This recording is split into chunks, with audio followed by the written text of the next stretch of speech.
Salut les amis. Aujourd'hui, nous allons parler de la situation en République démocratique du Congo concernant la loi sur l'organisation du référendum qui a été validée hier.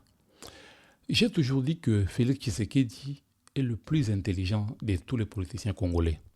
Mais je le répète encore aujourd'hui, Félix Tshisekedi maîtrise le jeu. Suivons d'abord cette courte vidéo de Patrick Mouyaya et puis on revient après.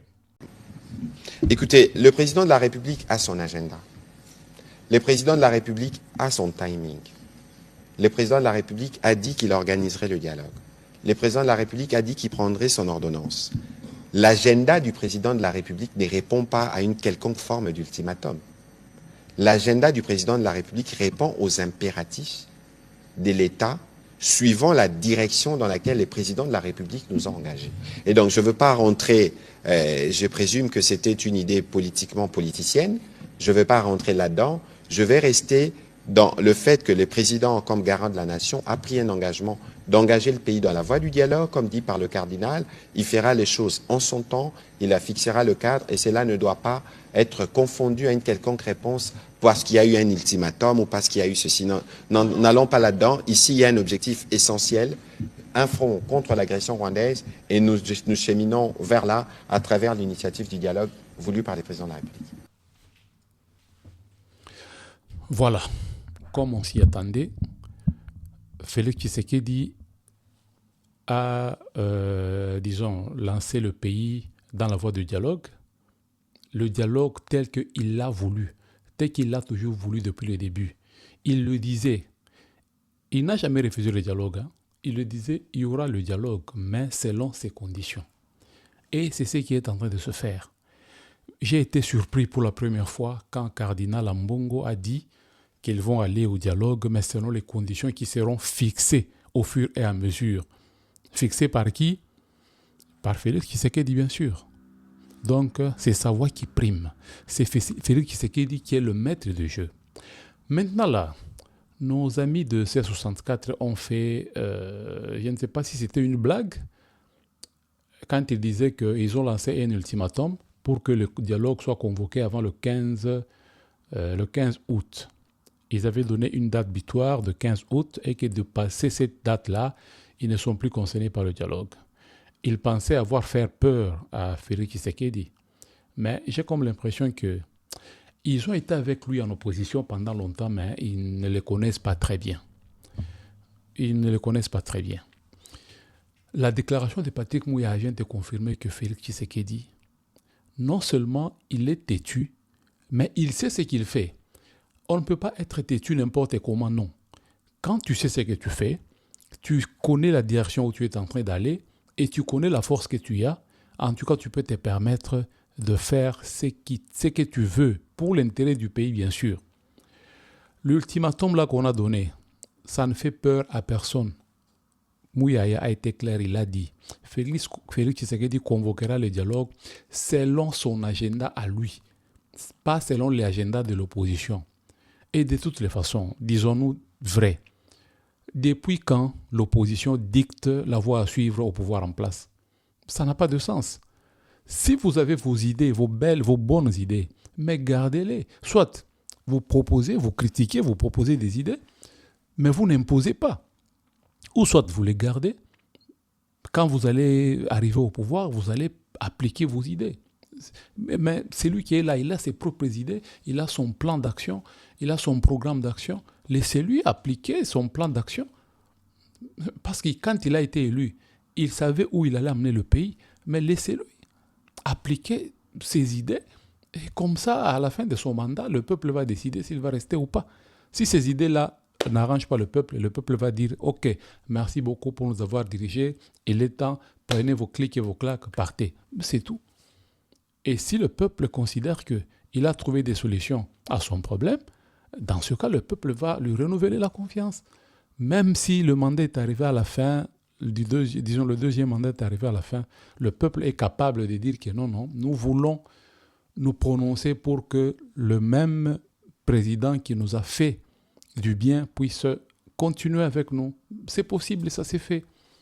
Donc, je ne sais pas comment on peut le dire, comment on peut le comprendre. Si Félix Tshisekedi a été capable, dans ce pays-là, la RDC, il a pris le pouvoir avec Joseph Kabila.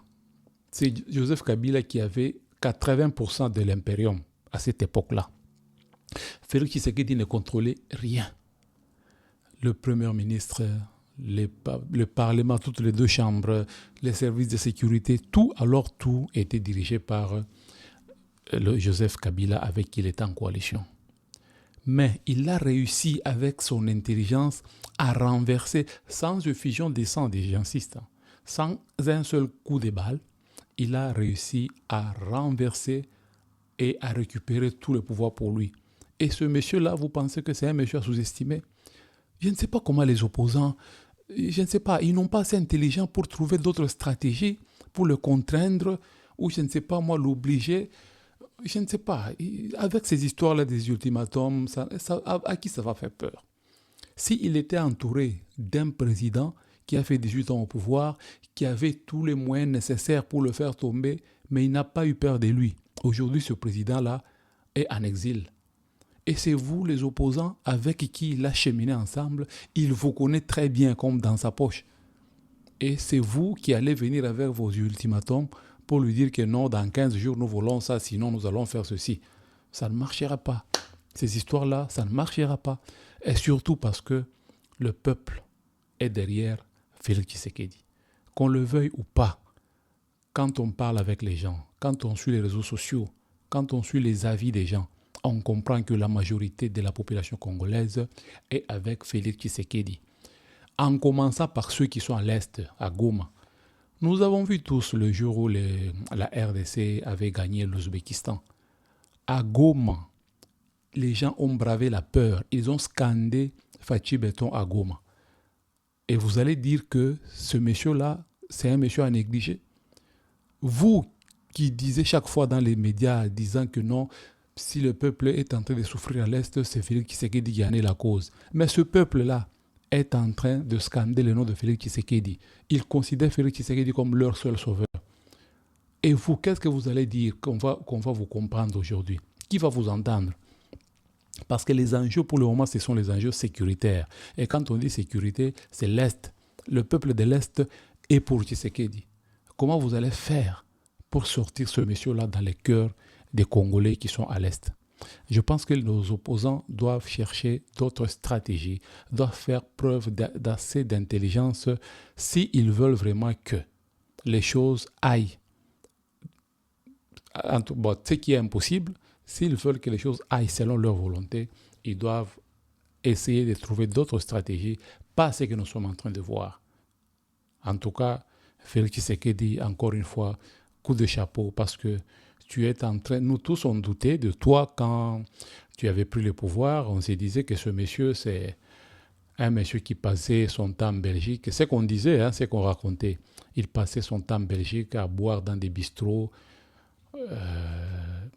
D'autres les considéraient comme c'était un frappeur. Alors que tout ça, c'était faux. C'était une mauvaise campagne. Parce que j'ai suivi Colette Brackman dernièrement. Il a dit que Tshisekedi Félix gagnait sa vie honnêtement en Belgique. Il travaillait bien sûr comme tout le monde. Il n'est pas venu d'une famille riche. Son père avait refusé tous les avantages qu'il avait pour combattre la dictature. Et Félix Tshisekedi s'est retrouvé en Belgique comme réfugié, comme tout réfugié. Il devait faire n'importe quel boulot pour survivre. Il n'y a pas de honte à ça. C'est tout à fait normal. Et Colette Brackman a confirmé que Tshisekedi gagnait sa vie honnêtement en Belgique. Donc, toutes ces histoires qu'on nous disait là, que non, c'était un frappeur, c'était ceci, cela, c'est faux et archi faux parce qu'il n'a aucun dossier judiciaire. Son casier judiciaire en Belgique, si je ne me trompe pas, est vide. Il n'a pas de dossier en Belgique, à part peut-être les dossiers du combat, disons, de la bagarre qu'il y avait eu à l'aéroport de Zaventem quand il défendait son père contre la police belge. Là, ça se comprend. Ce n'est pas parce qu'il a volé, ce n'est pas parce que c'était un combat politique. Ça peut se comprendre, mais à part ça, il n'a pas de dossier en Belgique. Donc, chez opposants, essayez de trouver mieux.